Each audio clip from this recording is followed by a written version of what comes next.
Hey, welcome to the 10-Minute Daily Reality Check. My good friend and best trainer in the whole wide world, Eddie Palmer, is sitting with me today. And a couple of things, before we talk about the perils of the love gypsy. That love gypsy is going to come in right now. That was a good title. I've been having trouble.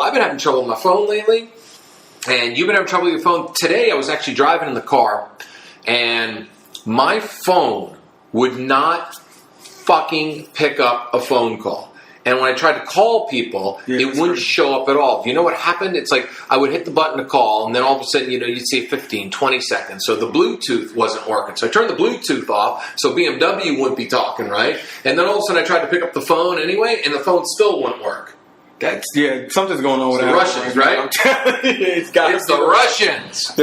Either they're Russian-proofing Apple right now or something, but something's going on. I don't know what's going on, but these phones, everybody's phones are acting just a little off somehow, some way. All right, so who's going to be the villain now during, because every presidency has like the villain in movies, right? So during, the Bush years and the Obama years, it was the Muslims, right? They looked like that. And then it was the Eastern Europeans a long, long time ago, And then, there was always like somebody. Is it the Russians again? It looks like the Russians. The Russians are going to be the villains of the movies. It's going to have to be at this point. It looks like so far. Yeah.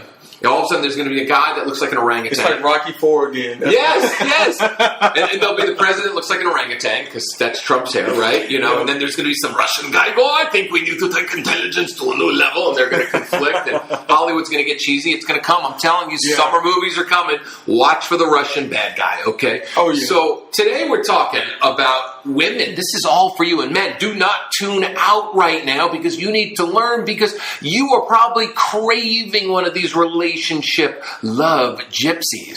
Now, that relationship love gypsies is a woman that basically is single for 91 minutes every 3.6 years, okay?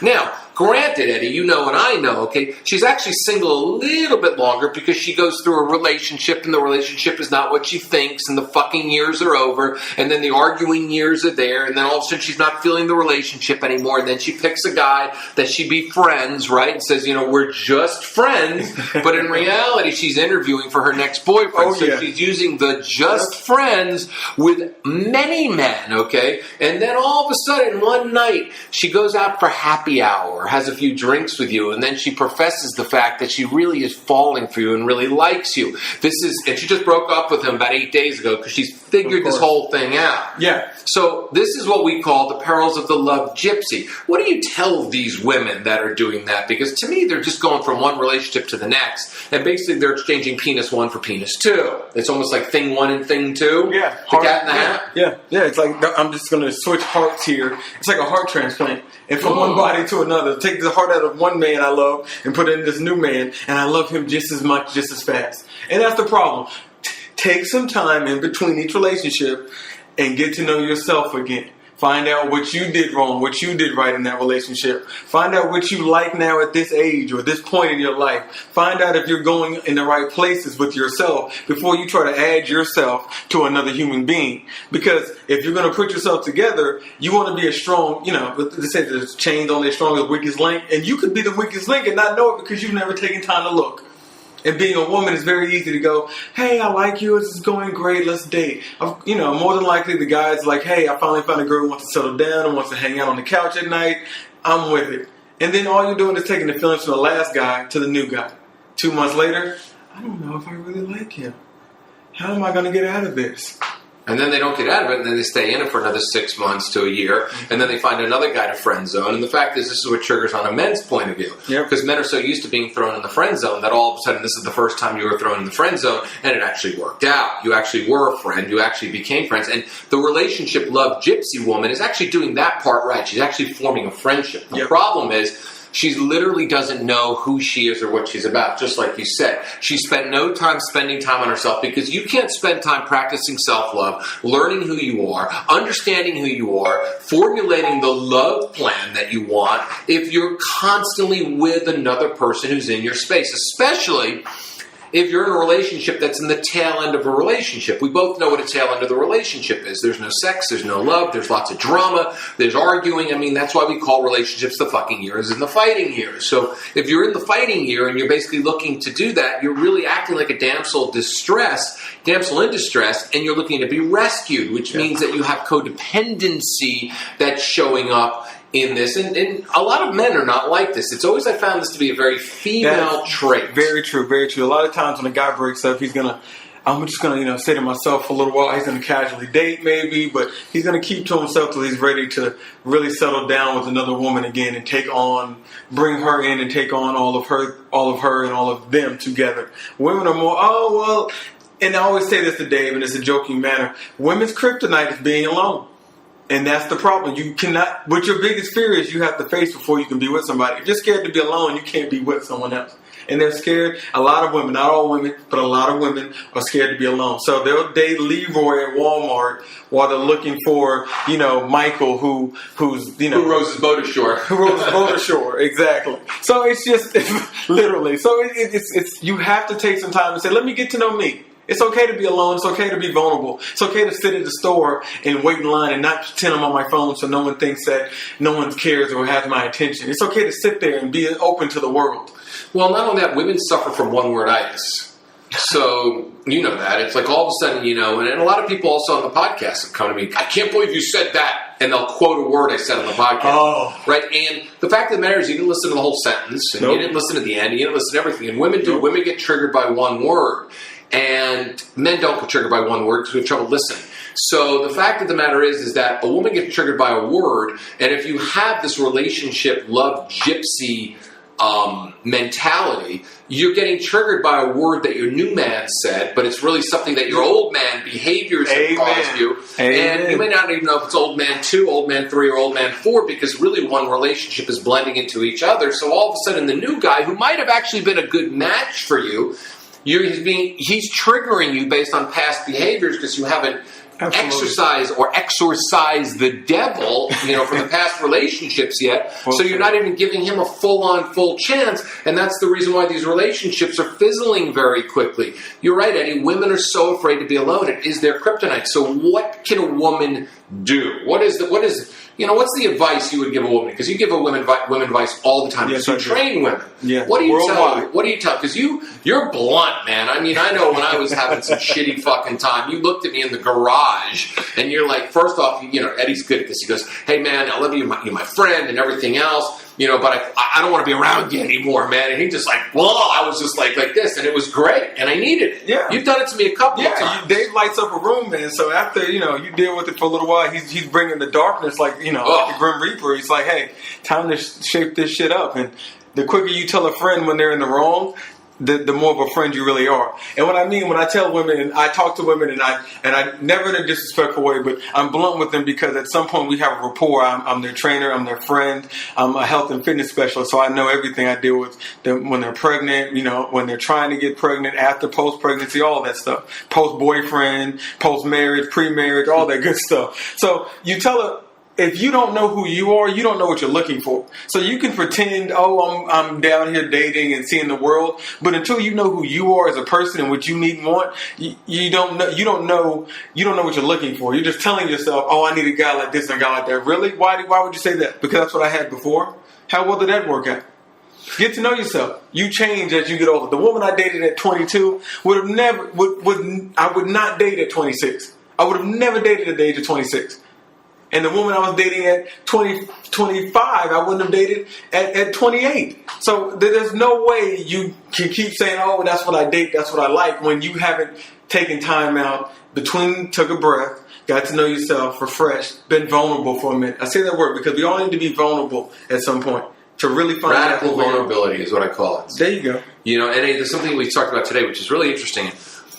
I mean, spring has sprung, leaves are blooming.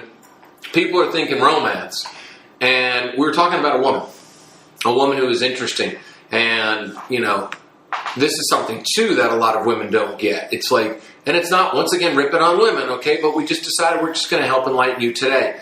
you said something to me that was interesting. Here's a woman that meets a man, okay, because she's been a relationship gypsy her whole life. Now she decides not to be a relationship gypsy because she wants to work on her stuff, right? And then there's a man in front of her that she's never ever met before. So the universe is actually finally saying, hey, whoa, wait a second, okay? We're actually going to give you somebody. Let's see if you can get your shit together fast enough, right? And women, I said it to you, you said something to me that it was a great quote. Women, they say they want something, but when it appears and stands right in front of them, they fucking run the other direction. It's like the GOP right now. We want to repeal Obamacare. They had 8 years, right? And then here they go. You finally got your chance. Oh, we can't get our shit together. We don't know what we want now.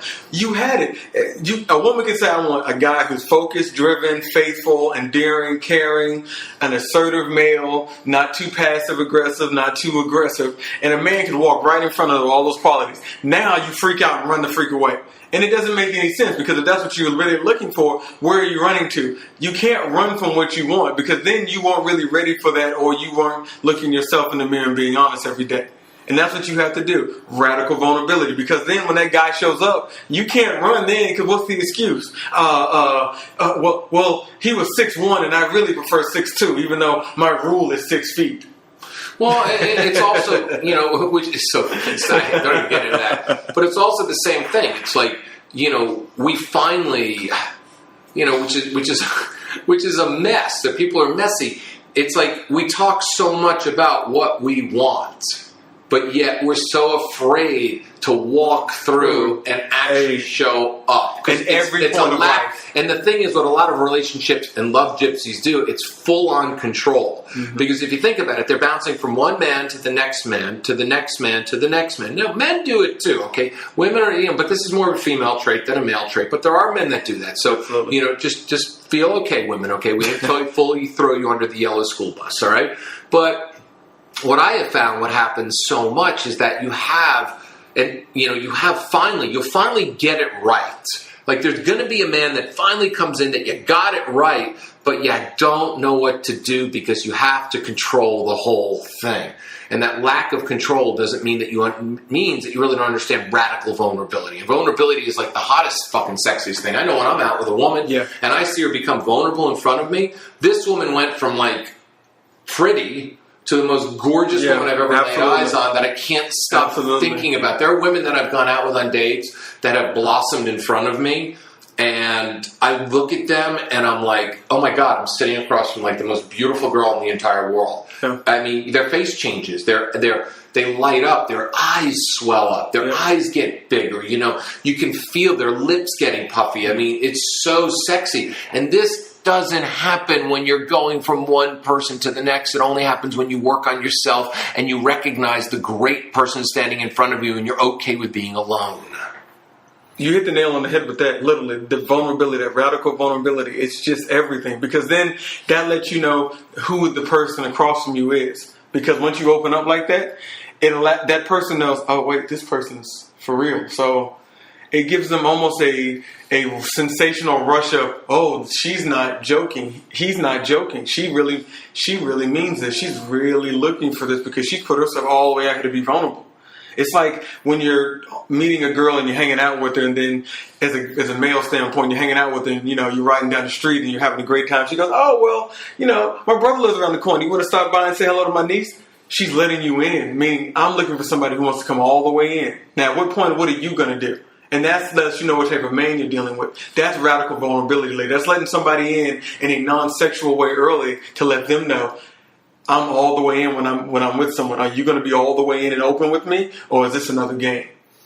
Yeah, we're going to end on that, man. That was fucking awesome. Eddie, fucking amazing trainer, has turned my stick legs into, I can't wait to go to the beach this summer. I'm going to go to the beach. I'm going to get wet. I'm not going to look like a shaggy dog. Short shorts, right? Too. James Bond bathing suits. I'm going to wear the James Bond bathing suits, and then the leg hair. It used to be that my leg hairs would literally stick to my legs, and I'd look like I was walking on fucking straws. So Eddie's the best trainer in the whole wide world. Can train you anywhere via Skype, via FaceTime, and in Los Angeles you can get in touch with him as well too and work out. So Eddie, how can they reach you? EddiePalmer12@gmail.com. I do online training worldwide. It's very simple and easy. Just email me and I'll explain the details. And the ding went off, which means we are way past our time. Thank you for allowing us to speak around 14 or 15 minutes today. See you tomorrow, 7 days a week, 365 days a year. We don't take off for Christmas. We don't take off for Thanksgiving. We don't believe in holidays at all. We are here to entertain you all the time. 10-minute daily reality check. David Wygan out.